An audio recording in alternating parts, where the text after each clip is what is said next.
This is the June 2023 Lexipol Media Group Spotlight.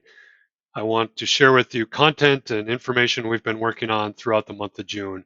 For starters is the 2023 What Cops Want State of the Industry Survey, available on Police1.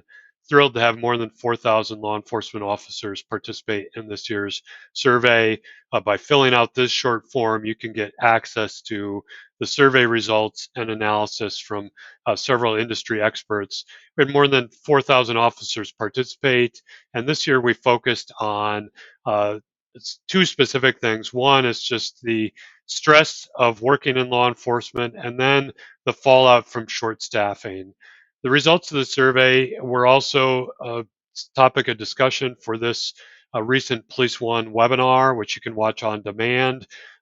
Nancy Perry, Police1 editor-in-chief, moderated a discussion with Jim Dudley, Janae Gasparini, Barry Reynolds, and Charlie Shear about the results of the survey and how they're applicable to agencies and law enforcement leaders.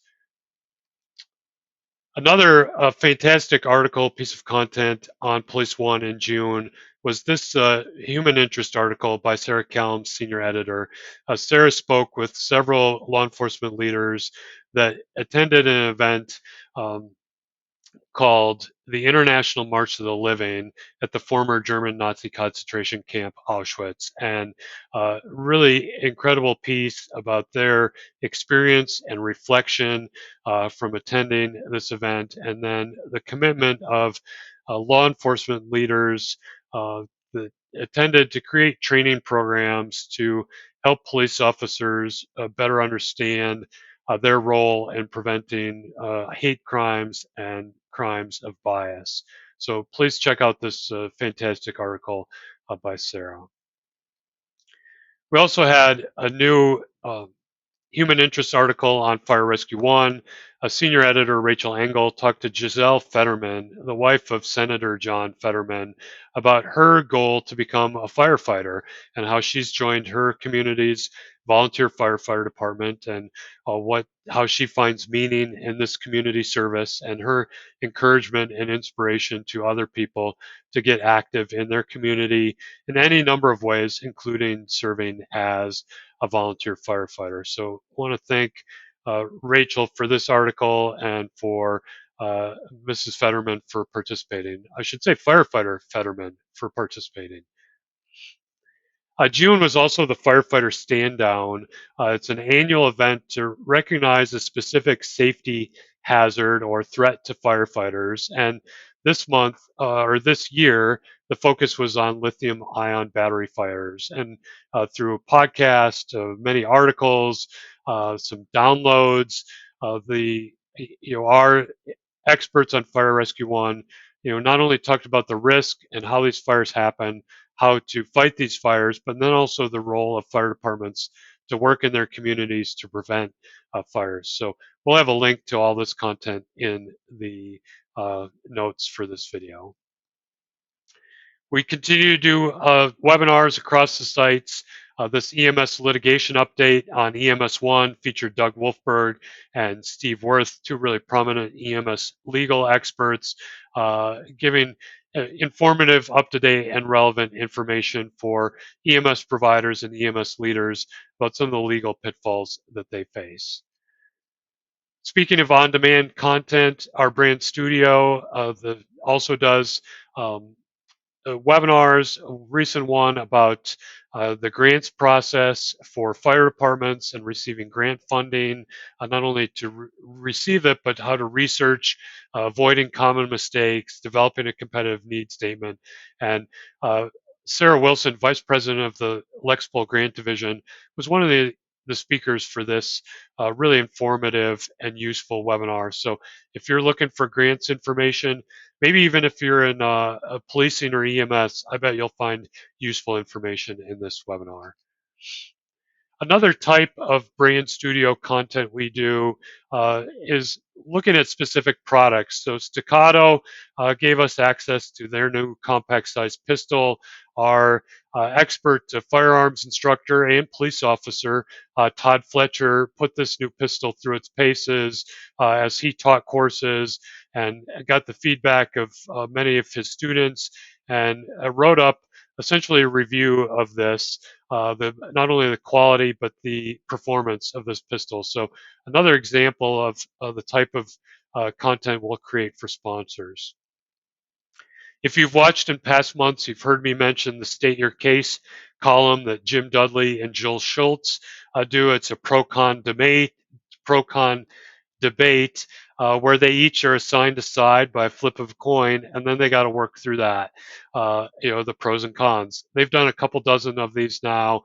They're always informative, I think entertaining a little bit, and give a lot of good food for thought for people that are reading. We also started creating short videos.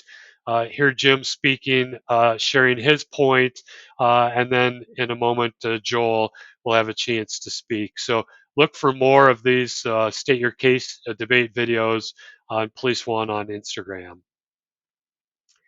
There was a really huge news story in June that captivated the attention of the world, and it was the loss of this Titan submersible as it attempted to travel to the remains of the Titanic on the bottom of the North Atlantic. And Gordon Graham, co-founder of Lexipol, a risk management expert, commented on that incident by looking at previous incidents where risks were known, warnings were given, and went unheeded, and the lessons that the loss of the Titan that are applicable to police officers, police leaders, as well as fire and EMS professionals. So make sure you check out Gordon's take on the loss of the Titan. And Chief Mark Bayshore, executive editor for FireRescue1, similar thing, but this time he applied it to this was while the search was ongoing and the decisions that incident commanders have to make during the search process and how long they continue, what risks they take, and the difficulty of decisions when you're conducting a search. I want to wrap up maybe with some more fun. Remember, you can find us on YouTube, FireRescue1. Here's a short video, Chief Bayshore talking about the Firefighter Safety Stand Down. On Police1 on YouTube, Dwayne Wolf, who's doing some incident analysis for us, comments on a recent case where one patrol officer had to pull over another patrol officer for speeding. And then our Inside EMS podcast team, Chris and Kelly, have been at it for more than 10 years. You can watch full episodes of them on Police or on YouTube. You can also watch or listen to them anywhere you find podcasts. And then we're doing some short clip videos with them. And then this ended up being the top performing news story at Police1 in the month of June. A couple reported seeing a UFO land in their backyard and an encounter with aliens. And I think received a thoughtful and empathetic response from local law enforcement, even though their claims were unfounded. So check out that news story. And then I just want to wrap up with a mention of, I think this is a delightful story. The Barbie movie is going to debut in July, a live action movie. Rachel Engel looked back at Barbie's careers in public safety throughout her more than 60-year history. Barbie's been a police officer, a firefighter several times, and a paramedic. And so if you have a daughter or a granddaughter that is a Barbie fan, maybe connecting her with one of these Barbie public safety uniforms. And then Rachel also reminds of this great 2020 story. American Girl selected EMT April O'Quinn to have a doll created in her likeness as part of how American Girl was honoring frontline workers during the pandemic. So thanks again for your interest and the Lexipol Media Group. If you've enjoyed watching this, please like and subscribe to the channel, and then look for Police1, FireRescue1, and EMS1 channels on YouTube as well.